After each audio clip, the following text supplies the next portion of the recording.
Baik, Assalamualaikum warahmatullahi wabarakatuh.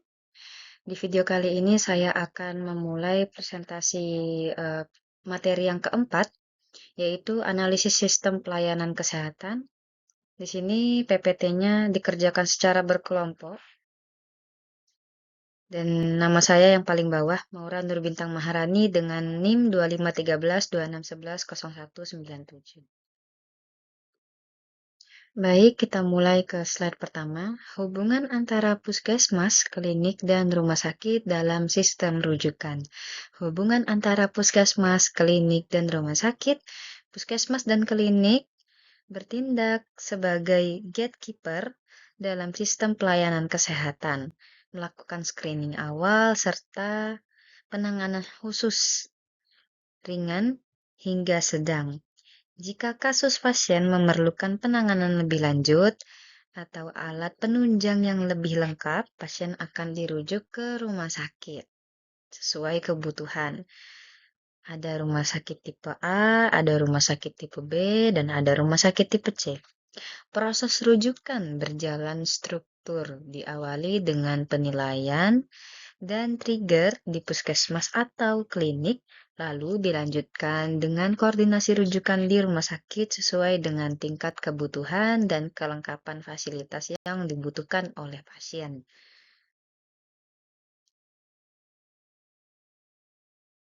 Oke, puskesmas dan klinik. Fasilitas kesehatan tingkat pertama atau biasa disebut dengan FKTP ini adalah titik awal pasien dalam mencari pelayanan kesehatan. Mereka membantu menangani sebagian besar masalah kesehatan, baik itu secara masyarakat maupun perorangan. Tapi biasanya untuk puskesmas dan klinik ini mereka menangani masalah di masyarakat yang bersifat pada dasarnya itu ada promotif dan preventif, dan pasien yang perlu penanganan lebih lanjut atau yang gagal terhadap promotif dan preventif ini akan dirujuk ke rumah sakit. Nah, rumah sakit ini akan dilakukan yaitu yang namanya kuratif dan rehabilitatif. Kuratif artinya pengobatan dan rehabilitatif ini artinya pemulihan.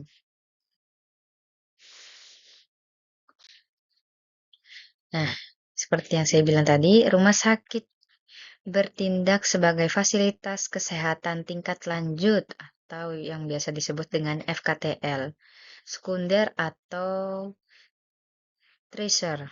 Peran utamanya adalah memberikan pelayanan spesialis atau subspesialis.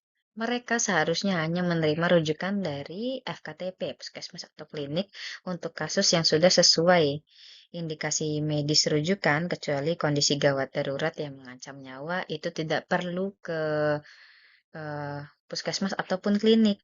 Bisa langsung dikelola di rumah sakit. 3 faktor penyebab ketidakefisienan sistem. Yang pertama ada masalah struktural. Kapasitas fisik, seperti tempat tidur, ruang IGD, RS rujukan tidak mampu menampung volume rujukan dari FKTP, dan dampaknya akan ada terjadi penumpukan pasien di IGD, keterlambatan penanganan gawat darurat, sehingga bisa mengancam nyawa pasien, karena sumber daya RS itu terlalu overload. Waktu menunggu pasien rujukan akan meningkat drastis, atau waktu tunggu rujukan itu semakin lama rasanya. Dan yang kedua ada masalah manajerial. Proses komunikasi dan konfirmasi rujukan antar puskesmas dan RS tidak berjalan efektif.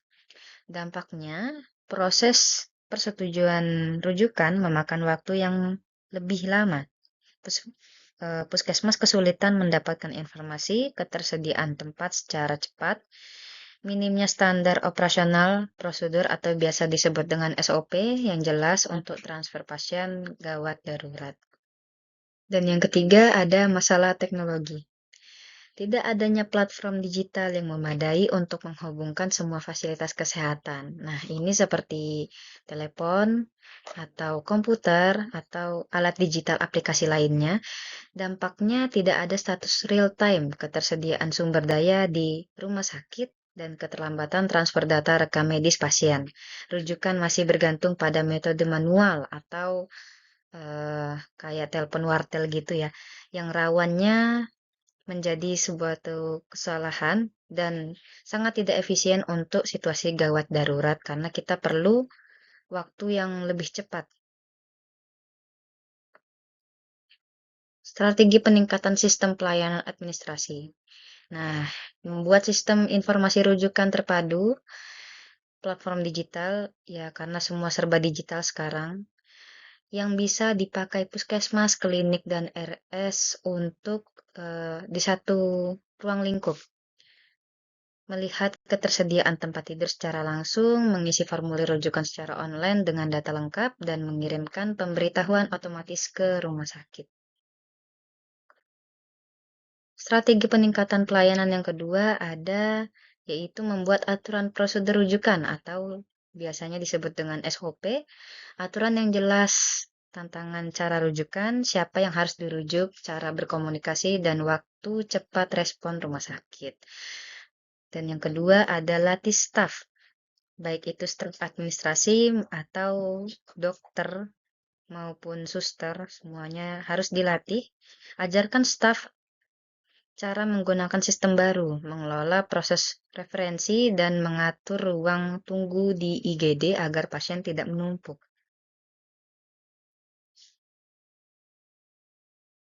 Peningkatan koordinasi antar fasilitas.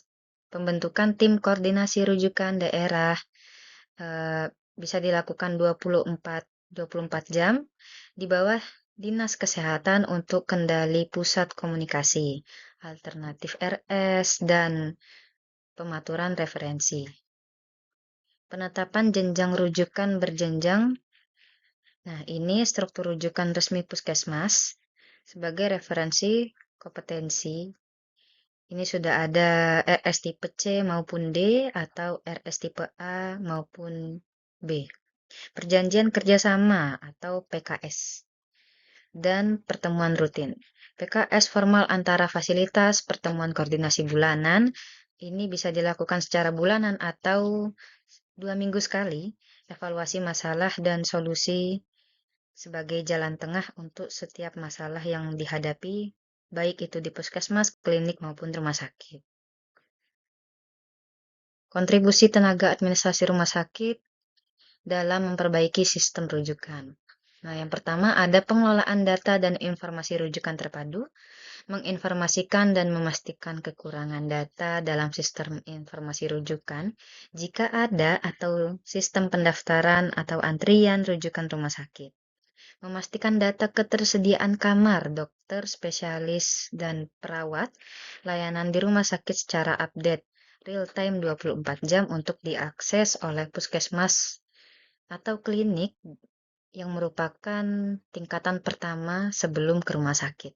Dan yang kedua ada koordinasi administrasi rujukan, bertindak sebagai penghubung administratif utama antara rumah sakit, IGD pendaftaran, dengan fasilitas kesehatan perujukan terkait konfirmasi penerimaan pasien dan alur administrasi, baik itu BPJS maupun umum. 3. Manajemen antrian dan kapasitas. Membantu manajemen RS dalam melaporkan tingkatan dan kapasitas IGD secara cepat kepada manajemen dan dinas kesehatan. Karena semua laporan itu harus dikelola hingga sampai puncak paling teratasnya itu ke dinas kesehatan.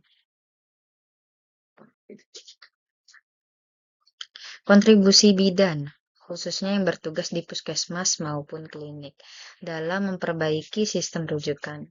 Yang pertama ada peningkatan kualitas rujukan RS, maksudnya dilakukan trigger dan penanganan awal gawat darurat, kebidanan, dan bayi sesuai kompetensi sehingga kondisi pasien stabil sebelum dirujuk. Memastikan kelengkapan data klinis, status pasien, hasil pemeriksaan, dan data administrasi rumah sakit atau surat rujukannya sebelum pasien diberangkatkan sehingga mempercepat proses penanganan di rumah sakit. Yang kedua, ada pemanfaatan sistem informasi rujukan. Menjadi pengguna aktif sistem informasi rujukan untuk memverifikasi ketidaksediaan dan kesiapan rumah sakit rujukan sebelum merujuk pasien gawat darurat, khususnya untuk kasus bidan, dan melakukan komunikasi secara langsung agar lebih efektif dengan bidan atau perawat ataupun dokter yang ada di rumah sakit rujukan terkait kondisi pasien atau ibu hamil. 3. Edukasi dan komunikasi, informasi, dan edukasi. Mengedukasi pasien dan keluarga tentang alur rujukan dan mempersiapkan mereka secara mental dan administrasi termasuk pentingnya membawa dokumen identitas dan jaminan kesehatan. Nah, dokumen identitas ini pada umumnya seperti KTP, kartu keluarga, dan ataupun surat-surat lainnya. Dan yang keempat, fokus rujukan tepat guna, membantu memastikan rujukan dilakukan ke tingkat fasilitas yang sesuai berdasarkan kondisi pasien dan kapasitas vaskes untuk menghindari rujukan berulang atau rujukan berjenjang yang tidak perlu ke rumah sakit yang tidak memiliki fasilitas yang dibutuhkan. Rekomendasi kebijakan. Nah, di sini ada rekomendasi kebijakan. Yang pertama, bikin Google Maps untuk rujukan.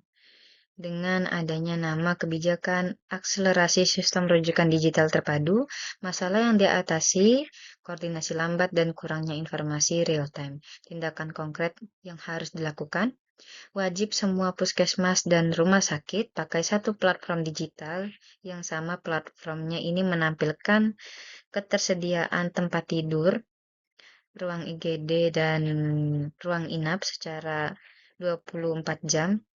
Dan juga ada goals, dokter di puskesmas tahu untuk merujuk kemana, agar pasien itu tidak bingung saat dirujukan, maksudnya cukup satu kali rujukan saja, tidak berulang-ulang.